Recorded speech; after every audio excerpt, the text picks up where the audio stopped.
မင်းကိုကြည့်ရလေစက်သိဒဇက်မအောင်မရှိတော့တာ ရှင်ကအခုတော့အဲ့စကားပြောပြီပေါ့ဟမ်အရင်တော့ကတော့တိတ်ချောလိုက်တာအရင်ချစ်ပါရဲ့ဆိုပြီးတော့ပြောခဲ့ပြီ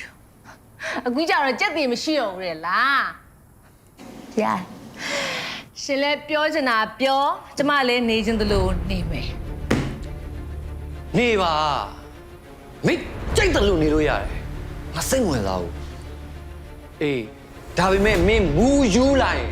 ပတ်စံနေလိုက်လိုက်မချင်းရဲ့လူကြားထဲမှာငါအကျွေးတောင်းခံမင်းကိုဒီအတိုင်းမထားဘူးတူဆိုမင်းကိုဝင်ပြန်ချင်းရဲ့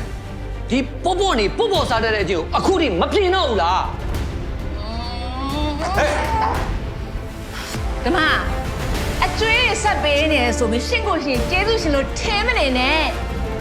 ရှင်ကိုချမ်းသာရဲဆိုတာကျမမိဘတွေရဲ့ပိုင်ဆိုင်မှုတွေပါဓမ္မကျေးဇူးရှင်ကိုကျေးဇူးမကမ်းနဲ့